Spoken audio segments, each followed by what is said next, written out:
Bonjour à tous. Aujourd'hui, nous allons parler de stéréotypes à la capitale colombienne. Nous sommes avec Paula, un citoyen de Bogotá, et Santiago, qui est étudiante à Bogotá, mais il vient de Barranquilla. Alors, est-ce que vous pensez qu'il ici à Bogotá, il y a beaucoup de stéréotypes? Quels? Bonjour Santiago et Juliana, merci pour m'inviter. Pour commencer, les stéréotypes sont une réalité dans toutes les sociétés et les universités de Bogotá ne font pas exception. Ces stéréotypes sont très basés sur le genre, la race, la religion, l'orientation sexuelle et de nombreux autres facteurs. Et dans cet essai, nous nous concentrons sur les stéréotypes présents dans l'Université de Bogotá. Bonjour Paula Juliana. Et oui, je pense qu'il s'agit d'une question très importante. Parlez-nous de certains stéréotypes que vous connaissez dans les universités.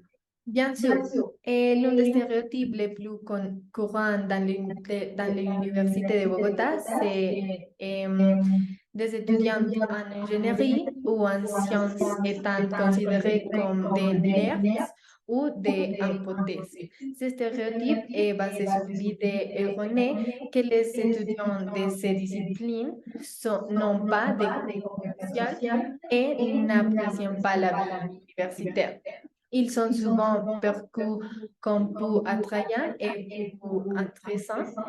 Et ce stéréotype est particulièrement préjudiciable pour les étudiants de ces disciplines, car ils peuvent se sentir marginalisés ou exclus de la communauté universitaire en général.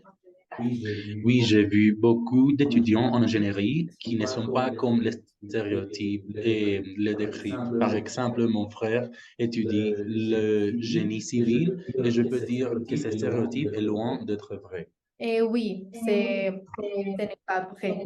Mais un autre stéréotype que l'on trouve dans l'Université de Bogotá, c'est des femmes qui étudient des disciplines liées aux sciences sociales et considérées comme des féministes radicales ou des femmes en colère. Et ce stéréotype est basé sur que les femmes qui étudient ces disciplines sont excessivement politiques et non entrées pour autre chose. Et c'est une erreur parce que nombreuses femmes dans ces domaines ont une variété d'entraide et de compétences et ne sont pas toutes des militantes politiques. Ces stéréotypes peuvent conduire à ignorer les opinions et les contributions des femmes dans ces disciplines.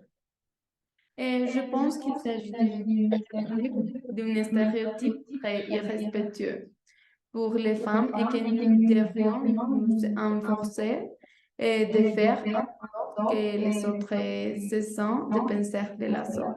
Il existe également un stéréotype qui est souvent présent dans l'Université de Bogotá, en particulier dans les domaines du droit ou de l'administration, et qui fait référence aux étudiants issus de familles aisées et comme des piquitos ou des enfants de papa et maman. Ce stéréotype est basé sur l'idée que les étudiants n'ont pas de besoin de travailler dur pour obtenir leur diplôme, car ils bénéficient du soutien financier de leur famille. Cela peut conduire à la marginalisation de ces étudiants qui travaillent souvent dur pour obtenir leur diplôme et il est une situation que j'ai pu expérimenter en ma vie quotidienne. Quelle serait, selon vous, une bonne conclusion à ce sujet? Et alors, en conclusion, je pense que les stéréotypes sont une réalité dans les universités de Bogotá et pouvant avoir un impact négatif sur l'expérience universitaire des étudiants. Et il est important de prendre des mesures pour combattre ces stéréotypes et promouvoir l'inclusion et la diversité dans les universités. Une autre stéréotype à l'école, je pense, est le cas de Bogotá. J'ai l'impression que dans cette ville, diverses situations de stéréotypes et en conséquence des discriminations peuvent survenir et spécifiquement en fonction du lieu d'origine de la personne. Vous ne pensez pas? Tu sais, j'ai récemment entendu parler des stéréotypes à Bogota envers les gens venant d'autres villes. Apparemment, les gens de la côte atlantique sont particulièrement visés en raison de leur accent et de leur culture qui est différente. Oui, c'est vrai. J'ai aussi entendu dire que ces personnes peuvent être traitées avec mépris ou condescendance et qu'elles peuvent être victimes de stéréotypes négatifs. Et c'est vraiment triste d'entendre. En effet, cette discrimination peut avoir de graves conséquences pour ces personnes. Cela peut affecter leur accès à l'emploi, au logement et aux services, ainsi que leur intégration dans la communauté. Il est vraiment important de lutter contre ces discriminations et stéréotypes et de promouvoir la tolérance et le respect de la diversité culturelle. Oui, absolument. Il est possible de dire que la plupart des cas dans lesquels ces situations de discrimination et reproduction de stéréotypes se produisent s'expliquent par les stéréotypes que les citoyens de Bogota ont envers les restes des villes. Ce type d'expérience peut être rendu visible dans de nombreux espaces tels que les études, le travail et la vie quotidienne. Les interactions, les pratiques discriminatoires et envers les autres villes sont également transversales à différents âges. À différents âges, je ne suis pas sûre que cela puisse affecter différents âges de la même manière.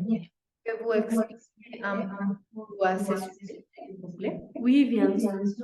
Par là que les phénomènes de stéréotypes à Bogota peuvent se produire dans différentes tranches d'âge, mais pas de la même manière. Les stéréotypes en tant que problème général sont transversales au âge et spécifiquement au lieu d'origine.